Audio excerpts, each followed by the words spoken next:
लाडकी बहीण योजना या योजनेच्या संदर्भात आपण वितरणाची जी प्रचंड वाट पाहत आहोत, परंतु एवढा विलंब सर्वांना माहिती आहे की कधीच झाला नव्हता। तर या विलंबनामागे एक कारण आहे आणि ते कारण आता पुढे येत आहे आणि ते कारण नेमकं कोणतं आहे याच व्हिडिओमध्ये सांगणार आहे। आणि सोबत 16 मे रोजी म्हणजे या महिन्यामध्ये 16 मेला एक बैठक होणार आहे, अशा प्रकारची अपडेट पण आपल्या या लाडकी बहीण योजनेच्या संदर्भात येत आहे पुढे।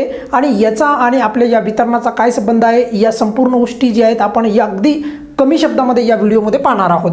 पण सर्वात महत्त्वाचं म्हणजे एक गोष्ट इथे लक्षात घ्यायला पाहिजे, लाडकी बहीण योजनेच्या संदर्भात ज्या काही वितरणाच्या हालचाली आहेत त्या मात्र आता वाढताना दिसत आहेत। त्यामध्ये कुणाच्या मनामध्ये आता शंका नसायला पाहिजे। म्हणजे ज्यांना असं वाटत होतं की योजना आता बंदच पडेल वगैरे, तर किमान त्यांना एवढं तरी कळेल की योजना बंद पडणार नाही। आणि मी हे यापूर्वीच तुम्हाला क्लिअर केलं होतं। बघा, लाडकी बहीण योजनेच्या वितरणाच्या संदर्भात ज्या आता हालचाली वाढताना दिसत आहेत। बघा, सर्वांना माहिती आहे, बघा 30 एप्रिल ही KYC दुरुस्तीची किंवा KYCची शेवटची तारीख होती, बरोबर।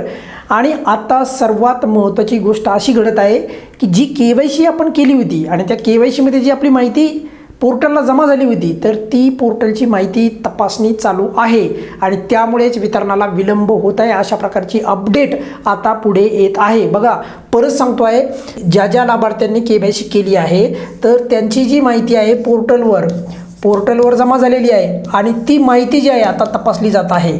ती जी माहिती आहे ती तपासली जाते। आता त्या माहितीमध्ये बऱ्याचशा गोष्टी तपासणार ते। पहिलं तर तुमची पात्रता तपासणार ते, पात्रता।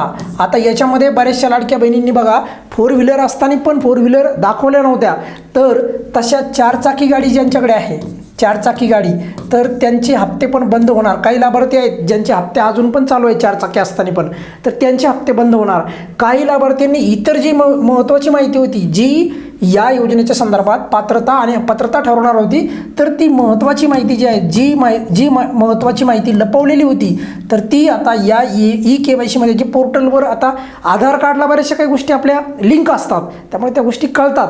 तर जेवढ्या गोष्टी आपल्या आधार कार्डला लिंक आहेत तर तेवढ्या गोष्टींची आता इथे पडताळणी सध्या चालू आहे, अशा प्रकारची अपडेट पुढे येत आहे। आणि त्यामुळे जोपर्यंत ही पडताळणीची माहिती आहे तपासली जात नाही तोपर्यंत वितरण होणार नाही। आता वितरण त्यासाठी पुढचे आता बरेचसे काही दिवसापासून या गोष्टी चालू आहेत, नाही तर बघा आतापर्यंत वितरण झालं असतं, असं काही कारण नाही आता वितरण थांबवण्याचं। तर तेच एकमेव कारण आहे, ते म्हणजे KYCची जी माहिती उपलब्ध झालेली आहे पोर्टलवर, तर ती माहिती तपासण्याचं काम चालू आहे।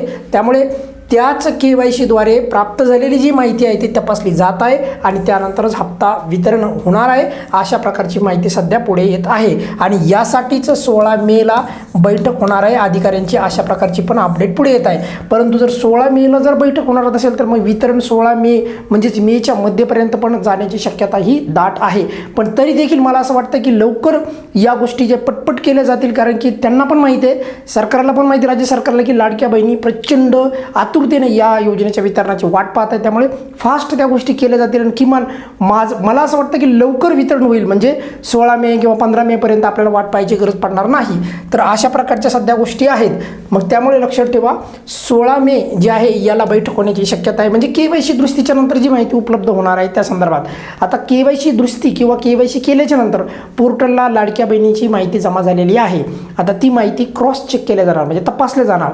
आणि त्याच्यानंतर बघा, त्याच्यानंतर म्हणजे KYCद्वारे जी माहिती संबंधित लाडक्या बहिणींनी जी पोर्टलवर दिलेली असणार आधार व्हेरिफिकेशन करण्यासाठी, तर त्याच लाभार्थ्यांना म्हणजे जे पात्र ठरणार आता इथून पुढे ज्यांना आता हप्ता वितरित होईल ना, तर त्यांनाच तो हप्ता आता पुढे कंटिन्यू राहील। जर एखाद्या लाडक्या बहिणीला KYC करून पण आतापर्यंत हप्ता आला असेल आणि आता येणारा हप्ता जर का समजा नाही आला, तर त्या लाडक्या बहिणीने नक्कीच अपात्रता आणि पात्रता या नियमामध्ये नक्कीच कुठेतरी चूक झालेली असावी, त्यामुळे तसं घडू शकतं। पण इथून पुढे ज्यांना हप्ते येणार आहेत, खास करून बघा ज्यांना KYC केली आहे, जे पात्र आहेत त्यांनी काहीच काळजी करायची गरज नाही, त्यांना कुठल्याही प्रकारची कुशंका घ्यायची गरज नाही।